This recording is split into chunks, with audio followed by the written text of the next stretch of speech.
நீங்க தேவனுக்காக ஒரு காரியம் செய்யும் போது அது தேவனுக்கு தெரியணும்னு நினைப்பீங்களா இல்ல உலகத்துல இருக்க மக்களுக்கு தெரியணும்னு நினைப்பீங்களா?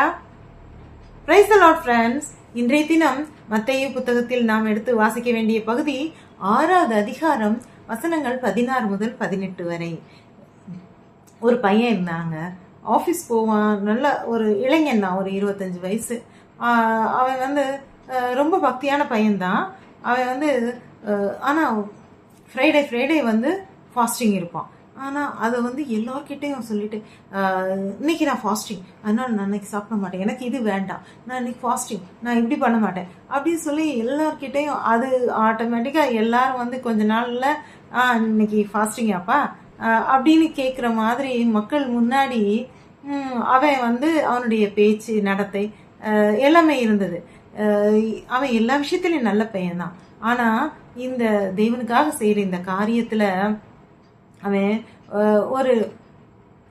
ஒரு ஷோ ஆஃப் பண்ணினால இதனால் அவனுக்கு கிடைக்க வேண்டிய பலன் கொஞ்சம் குறைஞ்சு போச்சு. இந்த நம்மளுடைய இன்றைக்குரிய பகுதியில் கர்த்தர் அதை தாங்க சொல்கிறாரு. இது தேவனுக்காக நம்ம செய்கிற காரியம் தேவனோடு தொடர்பு கொள்றதா இருக்கணும்.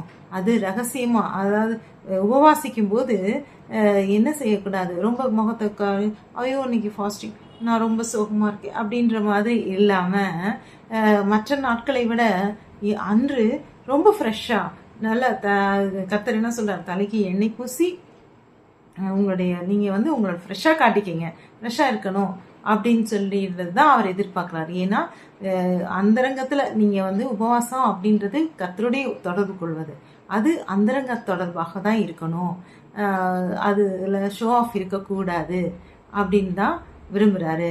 அதனால தான் சொல்கிறாரு, இன்னைக்கு என்ன மெசேஜ் அப்படின்னா, தேவனோடு கொண்டுள்ள தொடர்பு நடிப்பாக இருக்கக்கூடாது, தேவனோடு சேர்ந்து நாம் நடப்பதாக இருக்க வேண்டும் அப்படிங்கிறது தாங்க எனக்குரிய மெசேஜ். உங்களுக்கும் எனக்கும் கர்த்தர் கொடுக்குற மெசேஜ்.